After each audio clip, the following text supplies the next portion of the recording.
Salut, moi c'est Mathieu. Après des années arrivé du Japon, j'ai enfin passé 6 semaines là-bas. Entre choc des cultures, rencontres inoubliables et découvertes, j'ai tout filmé. Si le Japon t'intrigue ou si tu prépares un voyage, abonne-toi, ce vlog est fait pour toi. Dans cet épisode, j'explore encore Osaka et je découvre Nara. C'est parti.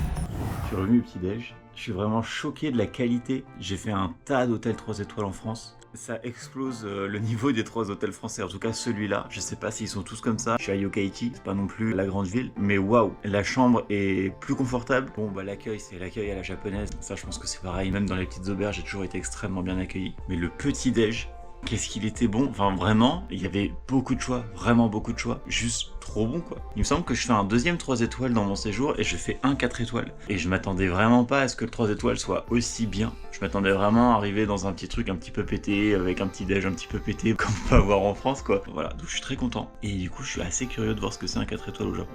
Voilà, je vous montrerai tout ça. Je pense que j'ai compris le mystère du train d'hier, sur pourquoi est-ce qu'il me fallait un ticket et mon IC card.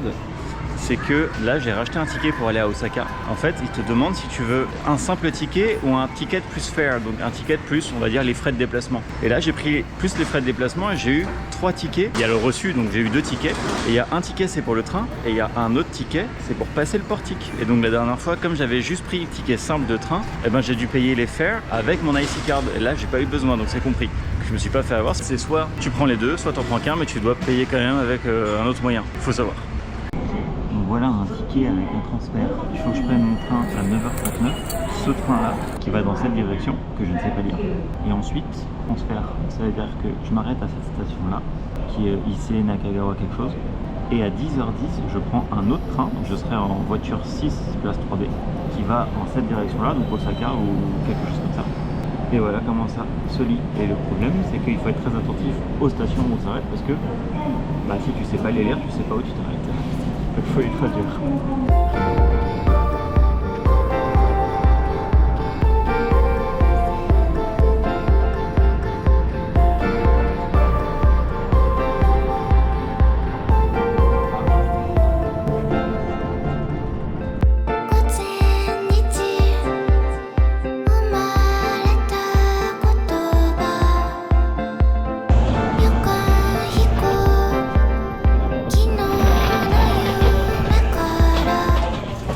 Le plus rapide de l'histoire. Partout au Japon, il faut se mettre à gauche sur l'escalator, sauf à Osaka, c'est à droite. Voilà.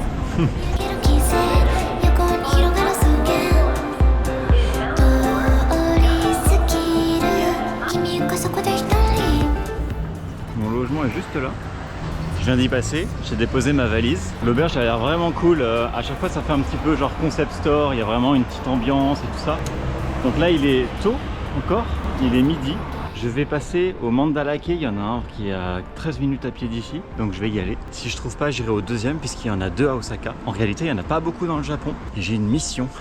Je cherche le Weekly Shonen Jump de la semaine de ma naissance. C'est ce qu'on a cherché quand on était à Tokyo, on n'a pas trouvé. À Nagoya, j'ai pas trouvé non plus. Donc là, j'ai 2 chances ici. Encore une à Fukuoka. Quand j'étais à Yokkaichi, au pub irlandais, je discutais avec les Japonais, je leur disais justement que je cherchais les Weekly Jump de ma naissance. Ils ont regardé sur l'équivalent d'eBay japonais, qu'il est aux enchères, mais il coûte rien du tout, il coûte 600 yens. Donc si jamais je le trouve vraiment pas, il m'a proposé gentiment de l'acheter pour moi et de me le faire livrer en France, ce qui coûterait à peu près 3000 yens. Mais j'ai quand même envie de le trouver moi-même. Il y a le petit côté chercheur de trésors que j'aime bien. Et les Mandalake, c'est très grand et un peu fouillis. Donc il y a vraiment ce côté, je cherche des petits morceaux d'or dans la rivière.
Osaka est réputée pour ses okonomiyaki et ses takoyaki. Je ne peux pas passer à Osaka sans goûter au kitsune udon, qui sont des udon avec du tofu frit, puisque dans la culture populaire, apparemment les renards aiment le tofu frit. Et donc ils ont fait ça en udon avec du tofu frit qui s'appelle le kitsune udon. Et comme j'adore les kitsune, eh ben je veux manger le repas préféré des kitsune. C'est du tofu frit. Par contre, je sais pas quoi faire avec l'œuf, donc je vais demander. Ok, donc il faut que je mette de la sauce dans l'œuf, que je le mélange et que je le mette dans le riz.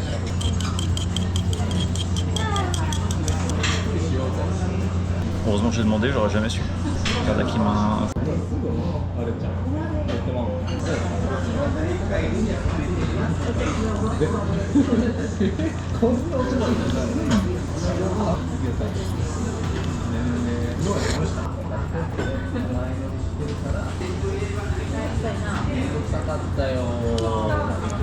Ouais, bah, je savais pas à quoi m'attendre avec ce kitsune udon.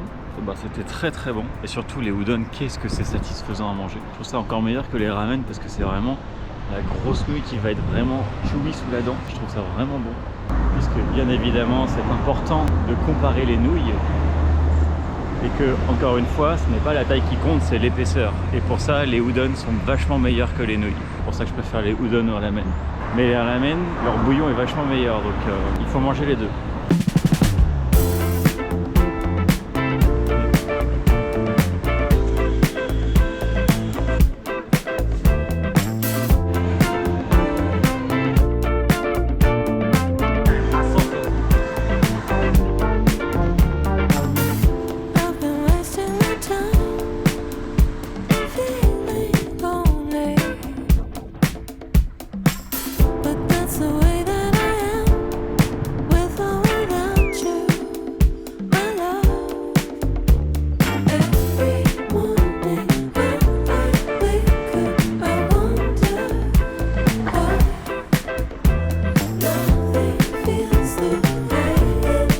Petit rooftop à la guest house, franchement ça fait plaisir.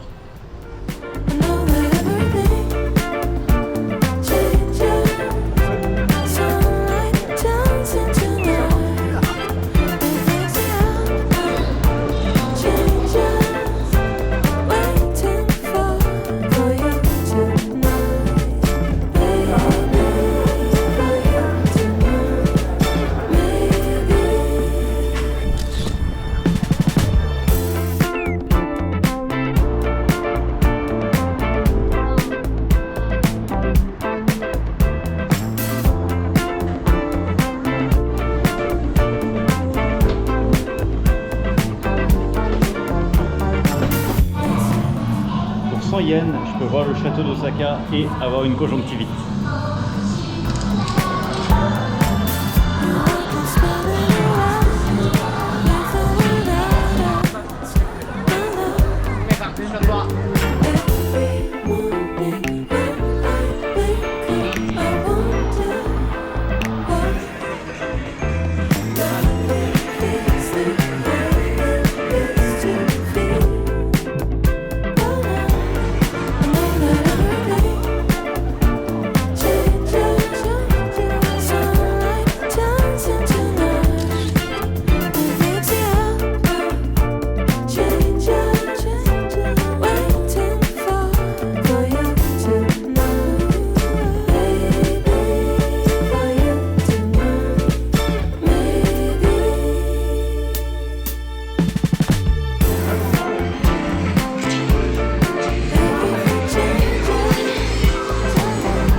L'okonomiyaki était incroyablement bon. En plus, l'endroit où je suis allé était très bien réputé. Je suis arrivé juste un petit peu tôt, donc il y avait de la place, mais en ressortant, il y avait v'là la queue dehors. J'ai mangé juste un okonomiyaki, ce qui est à la fois assez conséquent, mais à la fois pas énormément trop, pour me laisser la place si jamais, parce que je sais qu'à Osaka, il y a pas mal d'endroits où on peut juste acheter une petite barquette de takoyaki. Donc, je me laisse la possibilité de déguster quelques takoyaki en chemin. J'adore cette soirée, très très bien.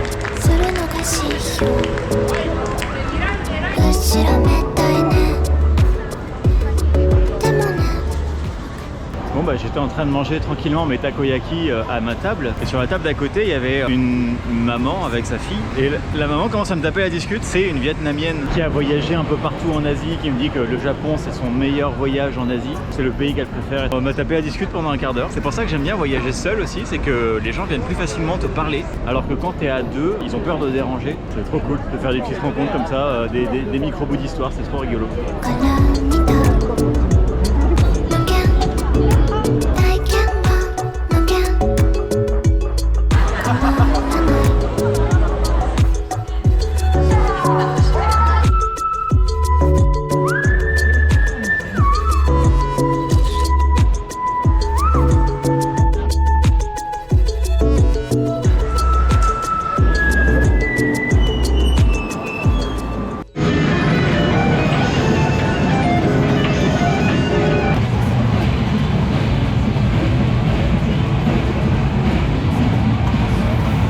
Hop, convocation express dans mon bureau. Si tu veux que mes vlogs continuent, abonne-toi. Seulement 9% de mes vues proviennent d'abonnés. Tu veux m'aider et rejoindre la team? Clique ici. Allez, on reprend.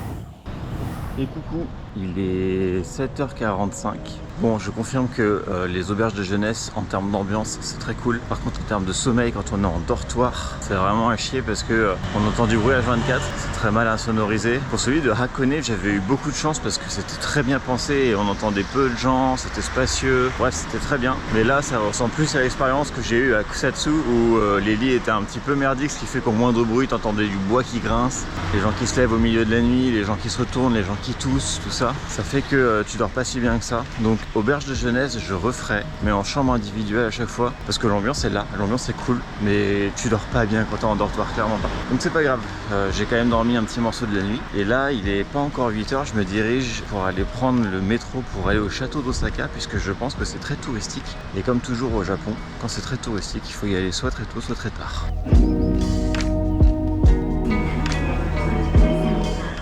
Google Maps me dit de prendre la Loop Line, donc la fameuse ligne centrale comme on peut retrouver à Tokyo et à Kyoto et à Nagoya. Il me dit de prendre la Loop Line en sens anti-horaire, sauf que sur le panneau c'est écrit intérieur ou extérieur. J'ai passé cette route là qui est une 3-4 voies avec encore une route au-dessus. Et je me suis dit, putain, ça sent la pollution. Et je me suis dit, tiens, c'est peut-être une des premières fois que je me fais la remarque. Ce qui est un petit peu, du coup, l'exception qui confirme la règle. C'est-à-dire que globalement, je sais pas si la qualité de l'air au Japon est très très bonne, même dans les grandes villes. Mais c'est vrai que même à Tokyo, je me suis jamais, ou alors extrêmement rarement, dit, putain, ça sent la pollution. En tout cas, contrairement à certaines villes comme Paris où ça peut sentir vraiment fort dans certains arrondissements, j'ai l'impression que la qualité de l'air est quand même globalement bonne au Japon.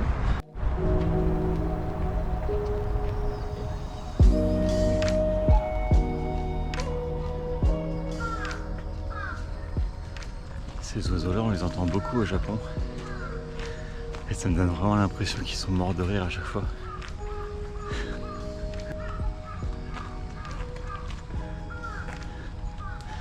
Voilà, ça me fait rire. Ils participent à l'expérience sonore du Japon. Puisque j'ai déjà visité un château, je suis donc devenu expert. Et on reconnaît les mêmes influences, les mêmes techniques de construction. C'est donc qu'ils ont été bâtis à la même époque. Je vais regarder quand même avant de vous dire des conneries. Bon, à 20-30 ans près, le château d'Osaka a été construit avant celui de Nagoya. Ça reste à peu près les mêmes époques architecturales. Donc ça y est, mon œil d'expert a parlé. On retrouve le même douve sèche ici et plus ou moins la même porte d'entrée. Je sais pas si je vais pouvoir visiter le donjon principal que j'ai pas pu voir à Nagoya.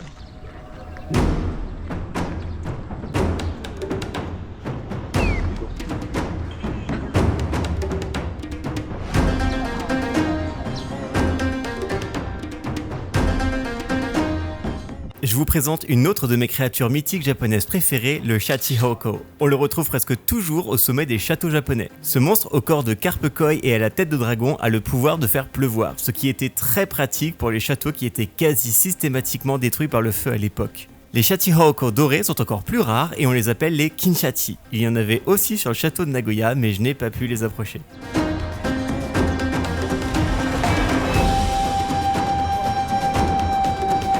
Cet étage, on a le droit de filmer, mais il ressemble globalement aux autres étages, c'est juste qu'en dessous, il y a les trésors nationaux.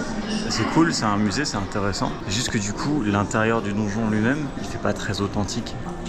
Voilà. Disons que je me représente pas trop la vie de l'époque, de à quoi ça ressemblait, comment c'était. Je m'attendais plus à un peu comme les palais. Le château est très cool de l'extérieur, mais à l'intérieur, ça fait pas très donjon château quoi.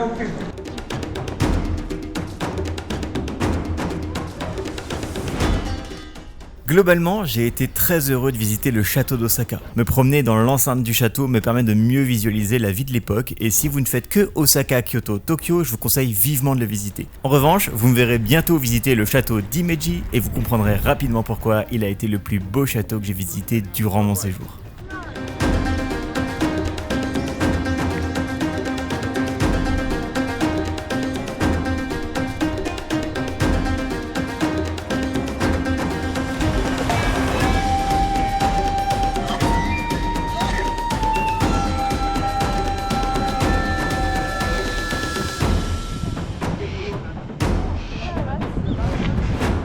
Du coup j'ai visité le château bien plus vite que ce que je pensais et j'ai rien prévu cet après-midi. Je me dis du coup j'avais pas prévu d'aller à Nara, mais ça reste quand même une espèce de destination un petit peu incontournable que j'avais prévu de compenser parce que j'allais à Miyajima et que dans les deux on peut trouver des daims. Puisque j'ai rien à faire et qu'il est même pas 11h, et ben je vais aller faire une petite halte à Nara qui est à peine 1 heure de là où je suis en train.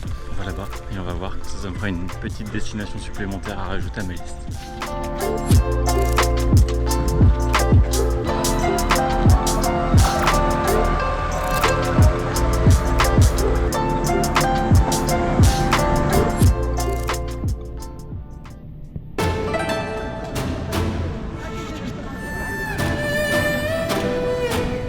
Je suis arrivé à Nara, il est midi, on est dimanche, donc il y a beaucoup de monde, vraiment beaucoup de monde. Je vais quand même essayer d'aller jeter un œil au Todaiji qui est un temple avec un grand Bouddha en or. Je pense que ça va être vraiment noir de monde, mais j'ai envie de voir ça. Et une fois que j'aurai vu ça, je vais aller dans le parc mais m'éloigner un petit peu de la foule. Parce que le parc est grand et je pense que les gens restent surtout en surface au début, là où il y a les dents.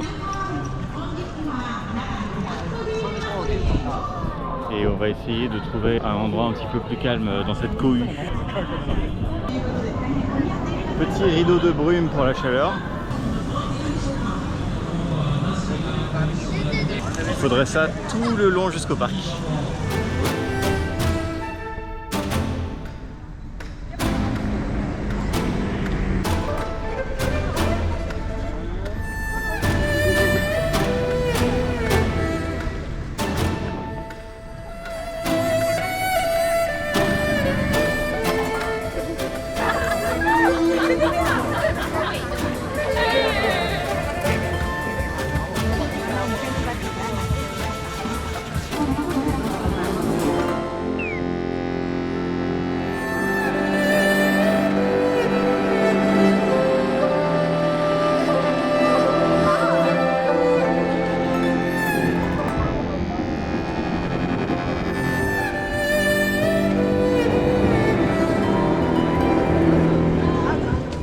Voilà, le Japon c'est aussi ça, hein, c'est des endroits noirs de monde quand on va le mauvais jour à la mauvaise heure.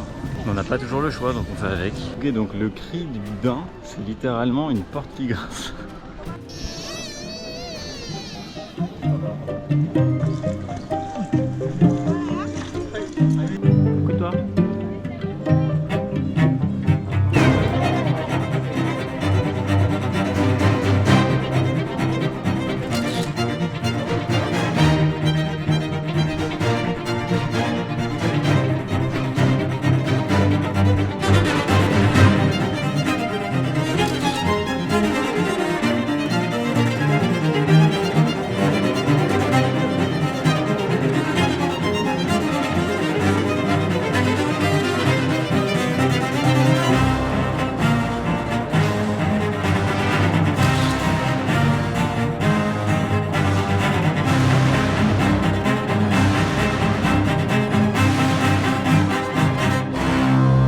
compris, ne loupez surtout pas Nara et le Todaiji si vous passez à Osaka ou à Kyoto, ça vaut clairement le détour. Mais ne faites pas la même bêtise que moi. Si vous voulez mes conseils pour mieux profiter, n'hésitez pas à me les demander en commentaire.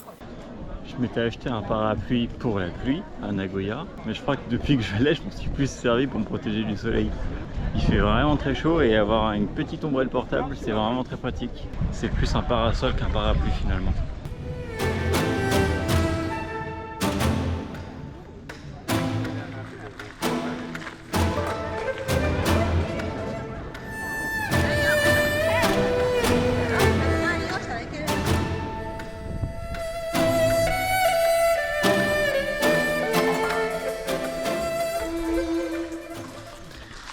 Je suis un petit peu éloigné de la foule, il y a déjà beaucoup moins de monde, encore un petit peu, mais c'est plus supportable.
Fait un petit peu le tour de Nara. C'est un très bel endroit qui gagnerait à être un peu moins connu, un petit peu comme tout ce qui est trop touristique au Japon. C'est-à-dire qu'il y a beaucoup trop de monde. À la rigueur, ça c'est pas la première fois. Le truc qui me gêne le plus, c'est qu'il y a plein de petits endroits où on peut acheter des espèces de petites galettes qu'on peut donner aux daims. Et les gens dressent les daims, c'est-à-dire que les daims, ils penchent la tête en avant. Ça donne l'impression qu'ils saluent. En réalité, je pense que non. Mais du coup, les gens trouvent ça drôle, ils s'en amusent. Et donc, en fait, ils prennent les petites galettes. Les gens se penchent en avant comme pour saluer et ils attendent que le daim fasse de même, un peu comme l'hippogriffe dans Harry Potter. Et en fait, ils vont faire le geste, ils vont tendre la galette et si le daim ne se penche pas, ils vont pas donner, ils vont recommencer à se pencher, ils vont faire ça 2, 3, 4 fois, si bien que les jeunes daims, on voit bien qu'ils n'ont pas l'habitude et donc en fait, ils mettent des heures et des heures à avoir leur galette, alors que les vieux daims, on voit qu'ils ont l'habitude parce que dès que quelqu'un approche, tout de suite il penche la tête, même s'il a rien dans la main. Mais il a bien compris que pour avoir à manger, il fallait qu'il fasse ce geste-là. Ça me met un peu mal à l'aise parce que je sais pas si c'est un comportement naturel du daim ou s'ils ont compris que pour avoir à bouffer, il fallait faire ça. Ouais, ça fait zoo en plein air, c'est-à-dire que les daims sont pas en captivité. Ils peuvent aller où ils veulent, comme ils veulent, quand ils veulent. Mais tellement l'habitude des humains, je sais pas s'ils sont dépendants de la bouffe qu'on leur donne. J'imagine que pas tous. Clairement, on voit bien qu'ils ont le contact avec les humains facile. Je sais pas, du jour au lendemain, il n'y a plus personne qui vient. Est-ce qu'ils s'en sortent toujours aussi bien ou est-ce que finalement ils sont devenus dépendants de ça? Donc voilà, c'est un très très bel endroit. Les daims sont tous trop mignons. Mais voilà, je garde une petite réserve sur cet aspect-là de Nara qui m'a un petit peu refroidi.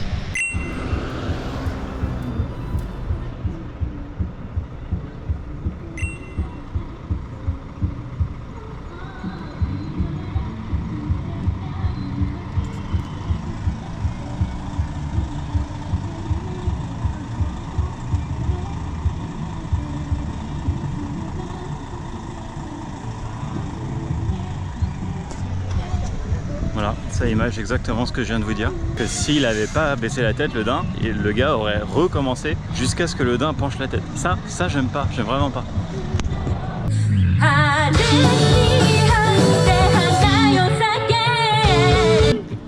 Et ça par contre c'est un excellent exemple de pourquoi j'aime le J-Rock ou la pop japonaise. C'est que ça sort à fond des accords de 7ème, de 9ème, c'est hyper inspiré du jazz, mais à la sauce rock. Et c'est exactement ce qui définit le rock jap. C'est exactement pourquoi j'aime ça par rapport au rock plus britannique par exemple. C'est beaucoup plus riche en termes de sonorité et ça permet des mélodies qui sont un peu plus travaillées. Ça c'est trop cool.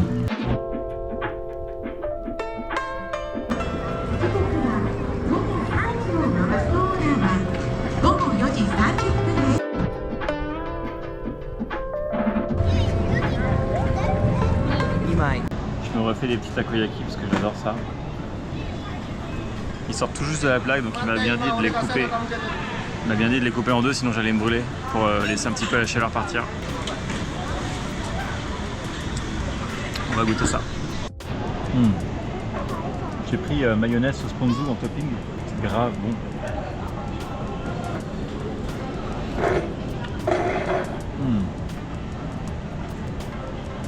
J'adore les takoyaki. C'est trop bon. C'était tellement bon que j'ai recommandé une autre sauce, je sais plus comment elle s'appelle mais je voulais tester. Un peu différent mais je suis sûr que ça va être bon aussi.